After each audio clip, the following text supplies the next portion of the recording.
One. Yes. Thank you, Azadi Sound. Azadi Sound System. Nice music. So, this is our last presentation. Anon number 3. So we're going to talk about zero knowledge explained in plain words. I've seen this presentation in the past and it's very good. And Daniel is a very talented tech person who actually can explain what the hell he's doing, which is very rare. So enjoy and discussion. We see each other in the discussion round as usual. Hey guys, what's going on? First of all, it is the last speech and it's gone quite well. I want to thank Adrian for putting together this amazing event. It's been really cool to see. I think unlike most conferences here, people have actually been engaged in all of the speeches as well as the round panels. I think he did a fantastic job and I'd like everyone to give him a round of applause, please.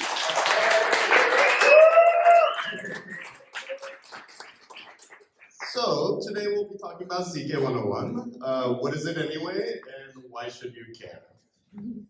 So first, a little bit about me. My name is Daniel Lumi. I'm a Web3 researcher and consultant specializing in L2, ZK, privacy, and files.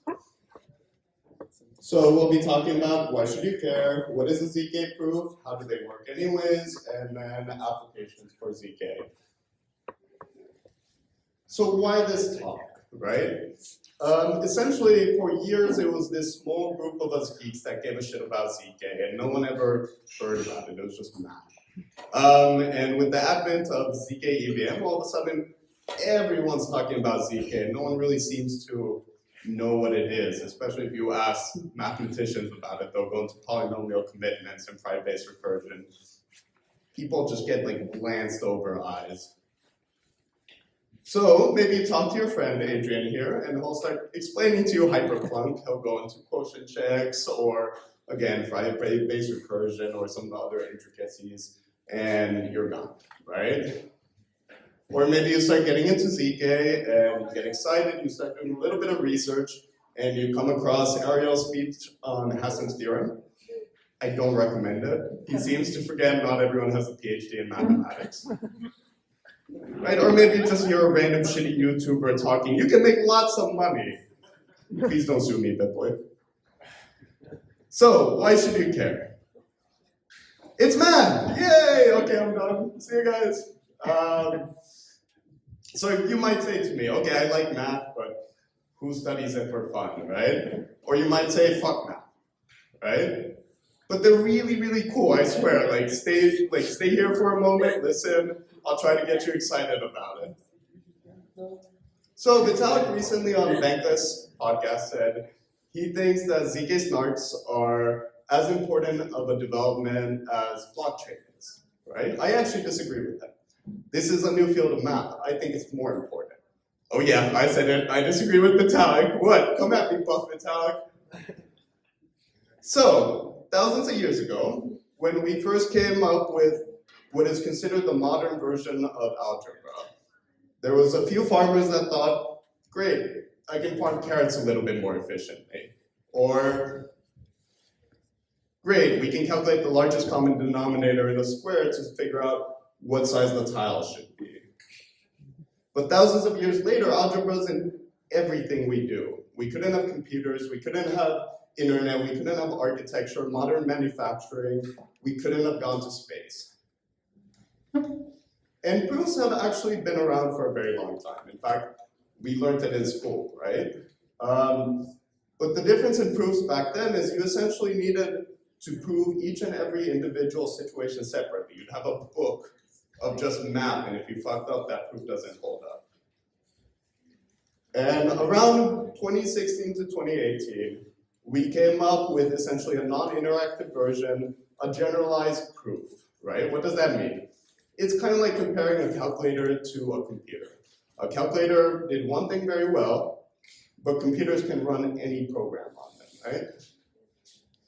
It's a new field of math. Like, when were you last around when they invented a new field of math? And so today we're the farmer, and we think, great, we can make Ethereum a little bit faster, or great, we can log into a website without a password. But thousands of years from now, people will be talking about the moment that we invented non-interactive generalized proofs. So what is a ZK proof?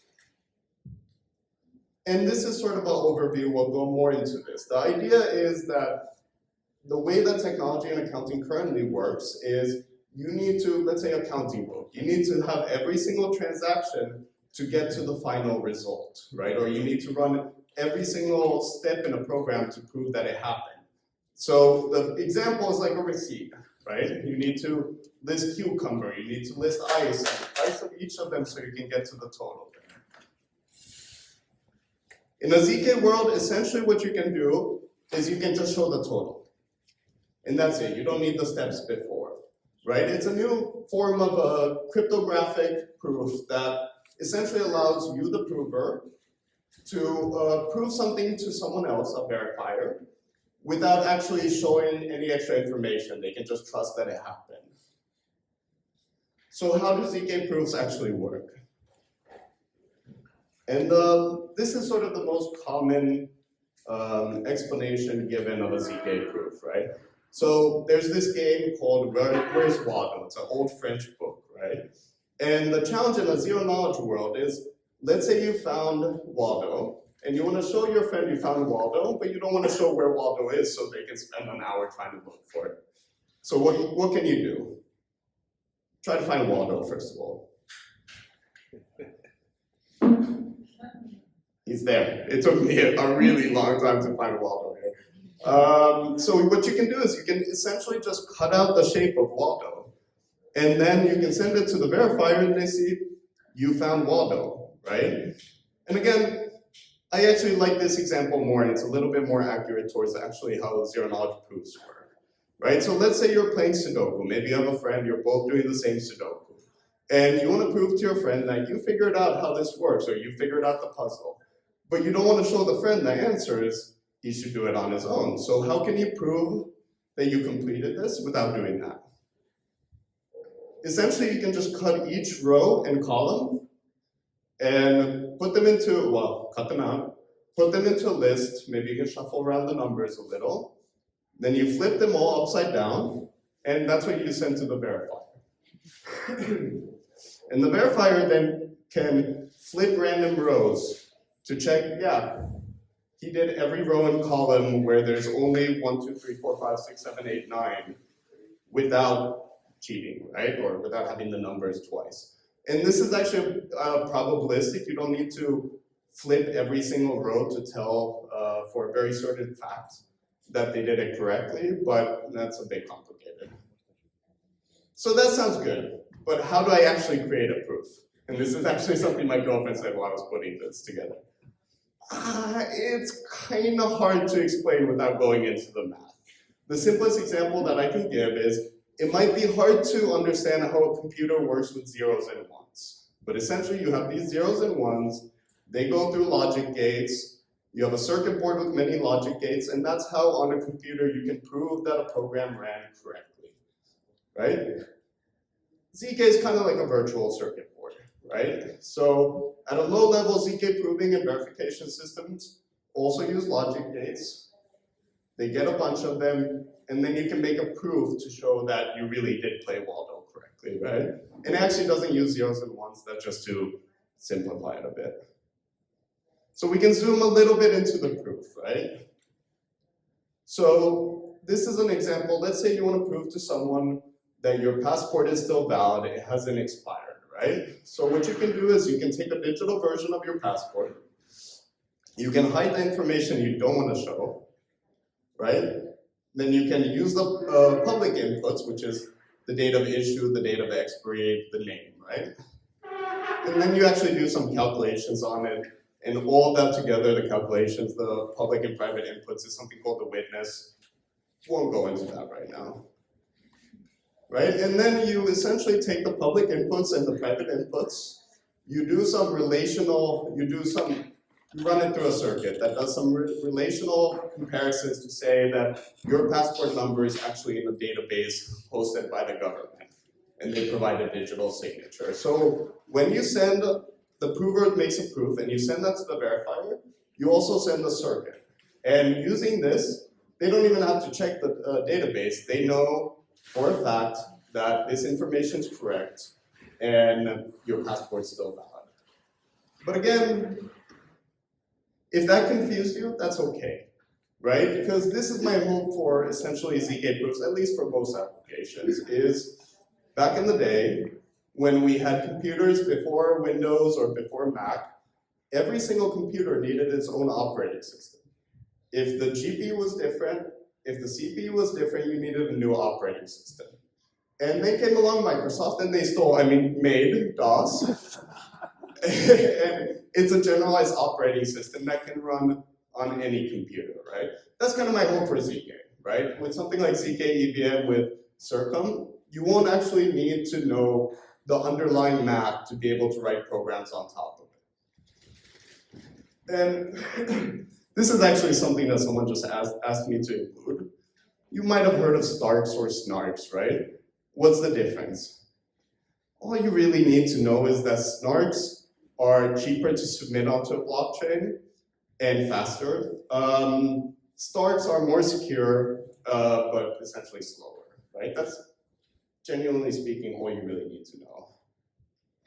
Starkware uses Starks.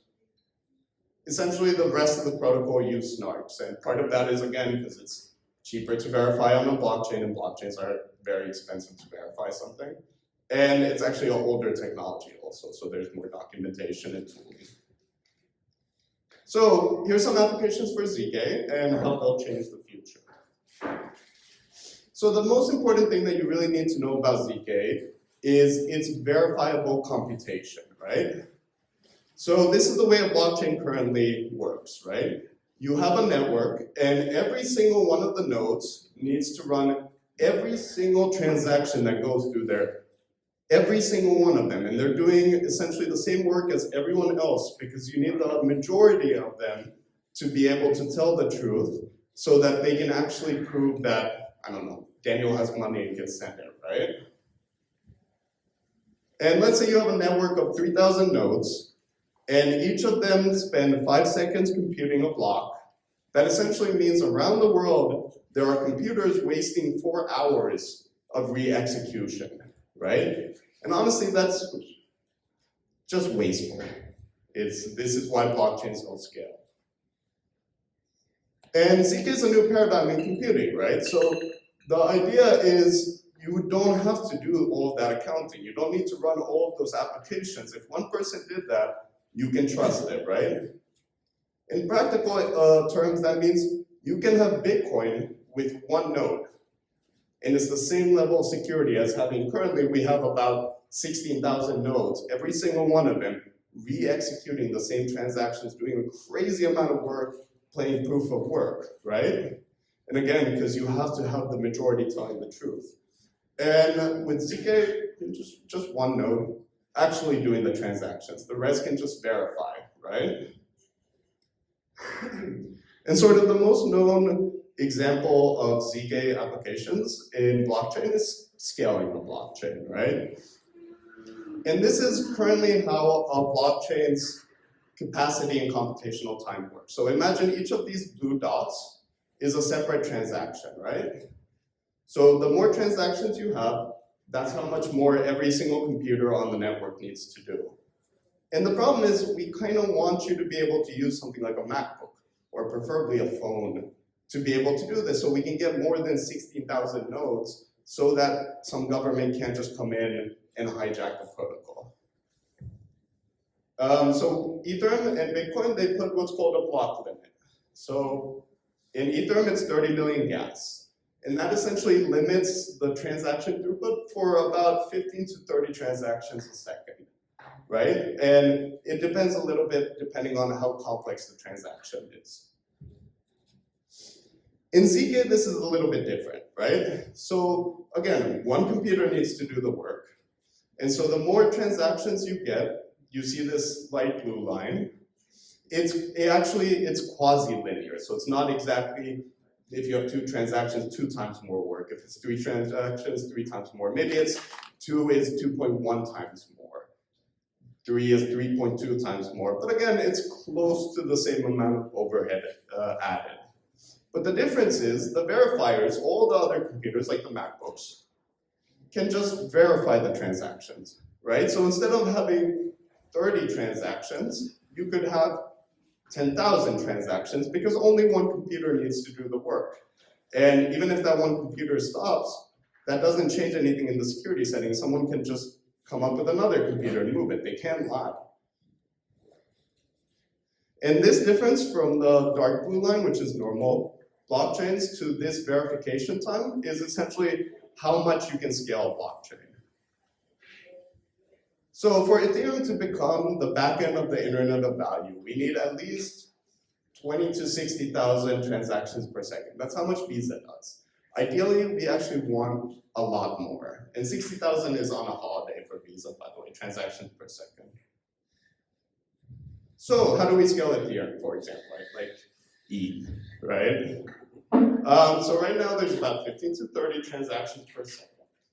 And with 1 ZKL2, you'll essentially get an increase in the capacity of 10 to 100x. 10 at first, 100x when we optimize some of the circuits, some of the data availability, some other things, right? So that brings us to 300 to 3,000 transactions per second. And then Ethereum community is working on something called proto-dank sharding. It's a new data availability layer. After that, we'll have real dank sharding. And we don't really know the statistics on the full one. We have ideas, 60 megabytes, but with Proto, you get about 10 to 20x more. So that means 3,000 to 6,000 transactions per second. And keep in mind, this is for one L2, one ZK-L2. We can have many of them. We can have optimistic protocols. So at this point, we're already way more than Visa's level of scaling. Then there's a concept called fractal scaling, right? Same way as ETH can have a L2, a ZK protocol can have a L3, and then a L4, and then a L5. And essentially, this just makes Ethereum faster, more transactions per second. And the important thing of this is, unlike most protocols out there, Solana, this is sustainable, right? You just need one computer to be able to do it. You don't need every of the 3,000 nodes to be supercomputers, right? And for a ZK protocol, well, that's a little besides the point. You don't need all of the history to transact or to calculate the next state. You just need the last state and the incoming transactions. So interoperability is another example of ZK in real life. And currently, bridges suck. They're really bad, like cross-chain bridges specifically, meaning going from Solana to Ethereum. There's a lot of security assumptions in there. And this is a way to improve that. It's still not perfect, but it's a hell of a lot better than what we have, right? It's called a light client bridge. And you can make a light client using a ZK, right? So ZK IBC, which comes from Cosmos. And essentially the benefits is outside of the consensus of the two chains, you have minimal additional security assumptions. Again, the consensus is still an issue, right? You can have reorgs, you can have bugs in the code. There is a majority trust assumption on relayers. There's other issues with relayers, but this is still a hell of a lot better than existing bridges. Then there's, again, in the fractal version of ZK, there's something called hyperbridges, right? And as you get these L4s, L5s, L6s, whatever, every single bridge of those going up uses exactly the same circuit design, right? So as long as the L2 bridge is secure, the L4 bridge can't break, right? That's not true with cross-chain bridges normally. If one of them breaks, you might lose all the money of all of the different things that are connected to it.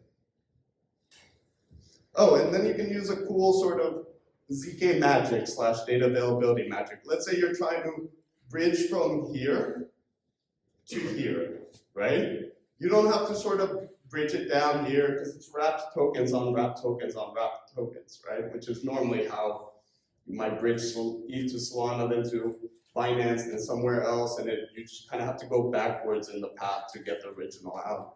In ZK, you can just sort of burn the token here, and up here's here. Composability is a bit hard to explain. The idea, and honestly, it's a big part of why we have blockchains in the first place. The idea is, let's say you make a swap on Uniswap, right? In that same transaction, Uniswap can call out and ask the price from a different contract of what the price of ETH is, for example. And that's how it figures out, or can figure out, how much to swap you for, right? And in any multi-chain, any cross-chain, composability breaks down. You can query contracts on different blockchains in a composable manner. So with fractals, the ZK on ZK on ZK, we get back something called pseudo-atomic composability. It's not atomic, it's pseudo-atomic. But the idea is ZK is magic. You can verify the computation, right? So you can actually do something like take a loan on fractal A, send it to fractal B, swap it for arbitrage, send it back to A, pay back the loan. And either this happens or it doesn't go through. And that's what composability is. It is still asynchronous, still not perfect, hell of a lot better than cross-chain. And I do have a whole speech on next generation bridges and why all cross-chain bridges still suck. I need to upload it online. You can find it. You can follow me on ZK Lumi and I'll put it up.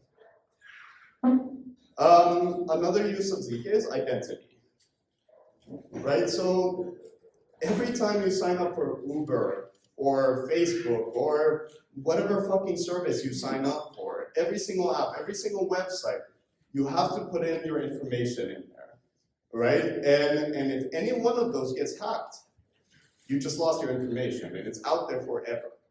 That's not a good world to be in, right? And it's dangerous because most people aren't safe about this, right? And honestly, it might not even be you.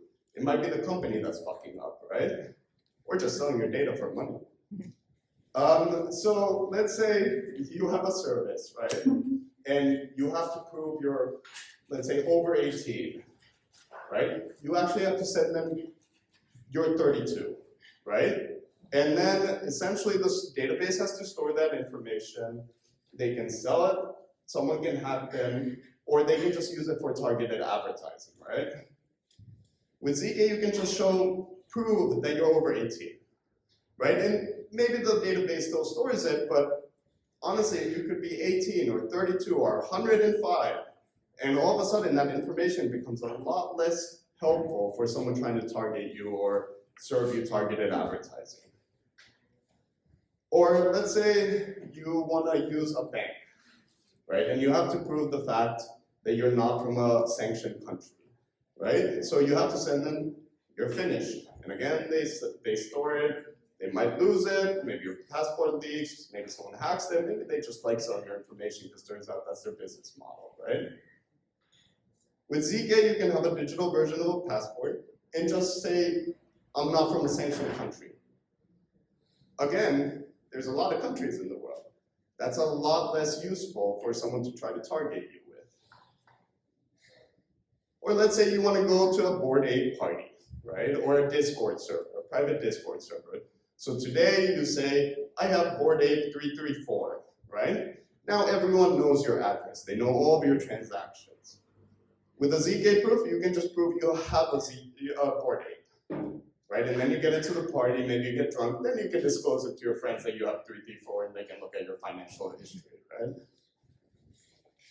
And I like this, this is an amalgamation of all of the identity things, but I like this example of when you sign up for Coinbase, when you sign up for Binance, when you sign up for Chase, when you sign up to buy a bank, you have to send them all of your documents. Passport, your tax forms, fucking everything, right? And again, this is super dangerous because if one of them gets hacked, or sells your data, it's everything about you. In some countries, they can actually steal your identity with this, right? With ZK, maybe your government, just to test the fact that this is a legal person, they pay taxes, they're not from a sanctioned country, and then you can just use that to create a ZK proof You can sign up for Coinbase, you can sign up for Binance, you can sign up for using Tornado Cash, right? And that's all they need is a thumbs up from the government. Privacy is another use of ZK. And an important thing to note here is zero knowledge in ZK does not mean it's private. All it means is that you don't have to re-execute it, and you can just verify the information. That being said, you can use it for privacy by hiding the inputs. So this is a fun fact. Over 81% of website or hacking-related breaches use stolen passwords. And essentially, like, again, every website you ever use, you have to sign up for a password. And let's be true, like honest. Most of us don't create different passwords for every single service, right? So they get one website, they just hack your entire life. So the way that you do this currently is essentially you type in your password into that little form, you send it to the server, they store it in either a hash or in plain text, like weirdly often. And regardless of if they store it in plain text, when they're handling your password, it's exposed. So if there's a hacker listening, they can get your password. With the ZK proof, you can essentially sign a proof on your computer that you have that email address, that you know the password, and again, you just send a thumbs up to the website, and they can log you into just your profile after that. There's no way to fake that if you don't have the password. Another example is private blockchains, right, or mixing tools. And the idea of a mixing tool is it takes some of your funds, it obfuscates who actually came from, right? So if someone looks at your address on Aztec, they don't see your entire financial history, right? And there are other methods for it, like fully homomorphic encryption or Intel SGX or MPC. But right now, ZKs are better for this. Maybe in the future, FHE will be better, but for right now, ZK is the best. And this is the idea of a public blockchain, right? Ether and Bitcoin, all of them, right? Is when you make a transaction, you send all of your information, your address, who you're sending it to, how much money you have, to the entire network. And every single one of those nodes does that transaction for you. And they have to know your address and what you're sending where, because otherwise they can't do that job for you.